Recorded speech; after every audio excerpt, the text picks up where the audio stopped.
Is social media necessary for marketing your business? Well, when we look out there in the online world, it looks like every brand and business owner is on several different platforms, and it's giving you the heebie jeebies. Rest assured that you're not alone in feeling this way, and some of us may not actually have the type of personalities that thrive on social media. So, are there alternative ways to market your business without being on social media all day long? Well, this video is going to help you to find other ways that you can still connect with the people you want to connect with and share your vision for your business without being on social media.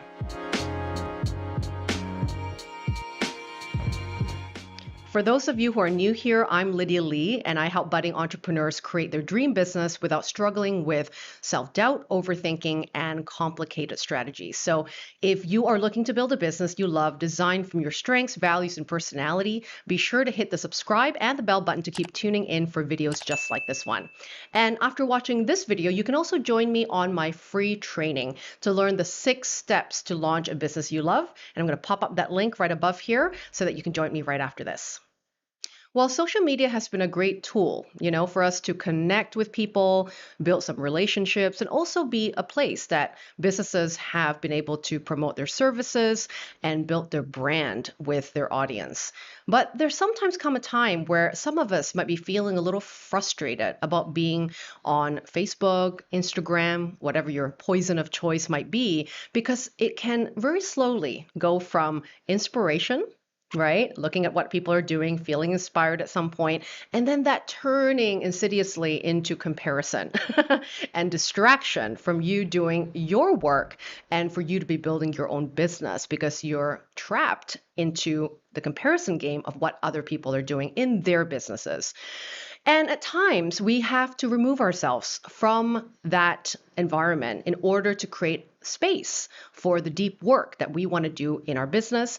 And so why I really want to be talking about this today in this video is because I want to plant the seed for you that to share your vision, to connect and build relationships, and to sell what you offer in your business can be done without social media being the primary option for you, if that's just not your jam right now. So the first thing that I always tell my clients whenever they're going, where should I market my business? I'm just a new business owner. Nobody knows me yet, is to tap into your existing ecosystem and start sharing your business with your existing community. When we talk about building a list, building an audience, guess what? You already have an audience. You have communities, networks, old colleagues, existing colleagues, family members, friends of friends. They're all in this amazing thing that my coach, Pam Slim, calls your watering holes, right? You're already drinking from these places.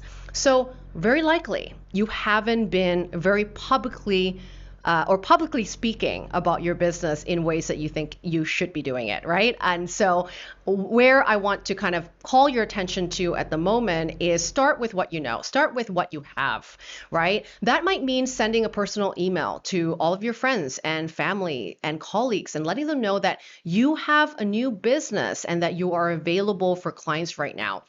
And if you have an exciting new product, an exciting new service to offer that's in the horizon, start telling people about it now. Start getting people excited about the work that you're finding so meaningful to share, right?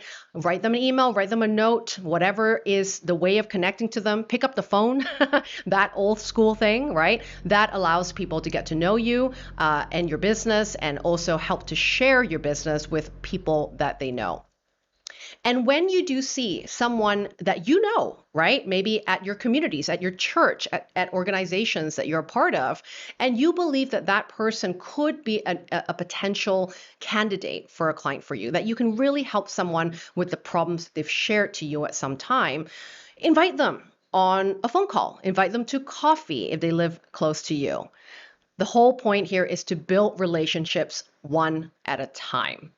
You don't need a huge list of people to finally be given permission to talk about your work. You can absolutely be doing it with one person at a time. That is absolutely how I started my coaching practice 7 years ago, is by having conversations, selling through conversations, and being insanely curious about people's problems and how I can help. And as you build these relationships one at a time, don't forget to ask for referrals. Ask them, do you know someone who's also having these problems that would be interested to speak to me, that may be interested to get to know how they can get support for this issue that they're dealing with, right? Very likely, like-minded people know other like-minded people. And so when you ask for referrals from someone that you've spoken to and they really love your approach, they love your story, they may have a friend or a contact that might be also a really good fit for you. And also don't forget to look in your physical community. We all live in amazing communities around the world where we have our local yoga studios, we have restaurants and cafes, we have local community centers that are part of our ecosystem, right? Living in a particular neighborhood. You might be someone that would love to build relationships by partnering up with existing organizations, companies, businesses, individuals that actually might have a great cohesive, energy between you and that person, because you might have the same audience, but you do different things to help them. You might believe in similar values, and maybe you can run a workshop at their space. Maybe you can do a co-hosted event that both your businesses can be promoted at the same time. So look for ways, to connect, build relationships, build partnerships, and you might be surprised what you find that's in your existing ecosystem. Another way to get seen and visible for your business without being on social media is to look at pitching yourself to a podcast. Now, a lot of people have a limiting belief that until you become an expert or someone that's been in business, a seasoned business owner for many years, you're not allowed to be on a podcast. I don't know who made up this rule, but it's definitely a limiting belief that I had myself when I first started a business, when podcasting was pretty new at the time even. But even people that I work with nowadays will say, I'm not allowed to pitch to a podcast until I'm an established business owner, whatever that means. So if you are someone that loves to share your story, you're someone that loves to talk about your experience, and you are not the one that's in charge of having to market that podcast, right? But you just show up and bring your full self and bring your expertise and your strengths to the table, and you get to do it with someone else in that podcast. This might be a really great strategy to market your business. You don't need to start with famous podcasts, because this is sort of where people get a bit, they feel less courageous to pitching to a million, listener podcast that's happening every month. But you can start with new podcast hosts that are actually investing a ton of time and energy to really start this up the right way. And these are the podcast interviewers that are really committed, to having a good show, because they're just starting out and they're working really hard in building an audience for their podcast, and very likely will be open enough to be working with someone that isn't, famous at this point just to be on their podcast. They're willing to work with people that have something valuable to give, valuable to share, and have a cool story that they can, experience on the podcast. So start with a new podcast host, work your way up to more famous podcasts if you wish to do that, to have more credibility. I built a great audience actually just pitching to colleagues that I knew that were new coaches that were starting their podcast. I went on 10 podcast shows when I first started in my first 3 months of business, and that certainly built my list for me. And I didn't have to worry about marketing anything. I just sort of shared, right, that episode when it came live as a way to collaborate, right, with the podcast host that puts so much work into their podcast. But I didn't really have to build that audience for it. And in time, as that podcast becomes more known, your episode will also get on the way up there as well. So where do you find some new podcast hosts? You could go to iTunes or whatever podcast platform that you use and check out the new and noteworthy podcasts. These are up and coming podcasts that are getting some views, getting some listeners, and these might be the hosts that you may want to be pitching to, and a show that might be a good fit for your strengths and your expertise. You can also go into Facebook groups where there are new entrepreneurs starting businesses together, or podcasting networking groups where there are actual podcast hosts that are looking for guests and are willing to take on guests as a direct route to pitch to those hosts. There's an excellent podcast platform called Podit that I've used recently that I really love because it's almost like a Tinder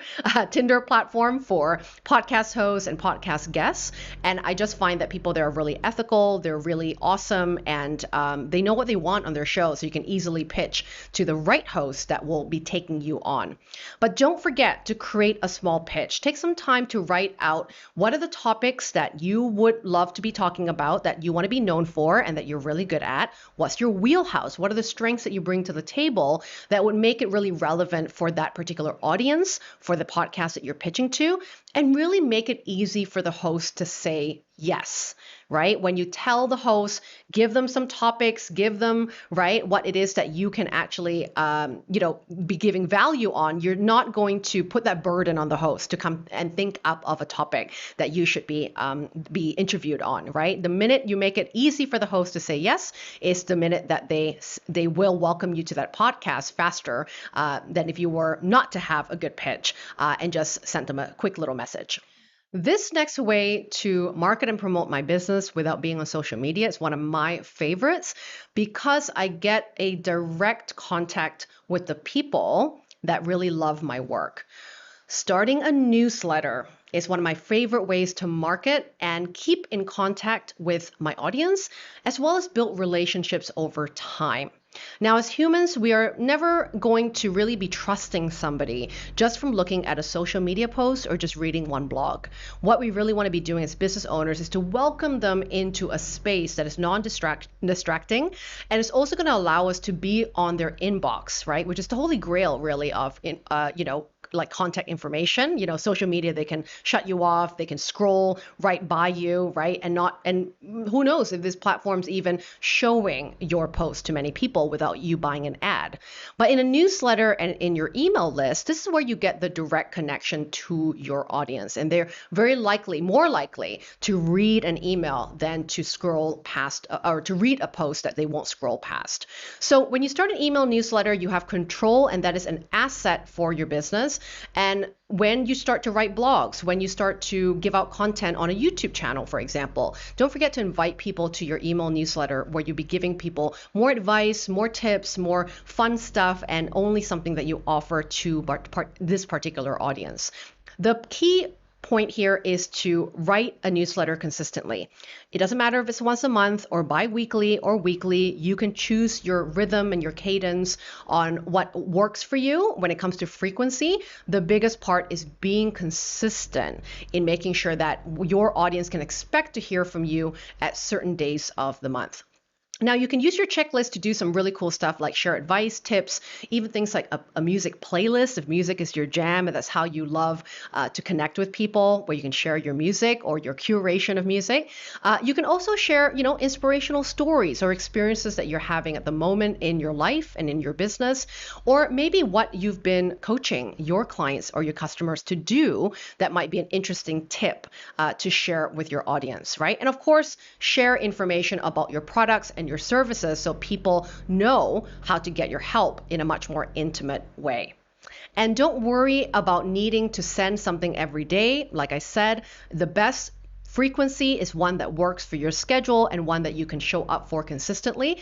And once you build that habit to do so, you can add more days, right? That you might want to be sending multiple newsletters a month if that fits the bill. But just remember, you can send it when you have something meaningful, inspiring, and helpful to share so that you don't feel like it's a have-to activity and it's more of a want-to activity in your marketing. So I hope that these 3 tips on how you can market and promote and be visible in your business without being on social media was inspiring for you to be able to look at alternative ways to do so. So I would love for you to share with me below what out of the 3 tips that you heard today, what is one that you would love to try? Maybe something else that you have been thinking about but didn't think you could do it.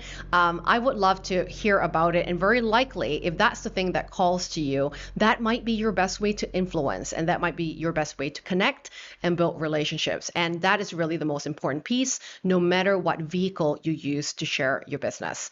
I hope that you've enjoyed this video today, and I will see you next week for a brand new episode.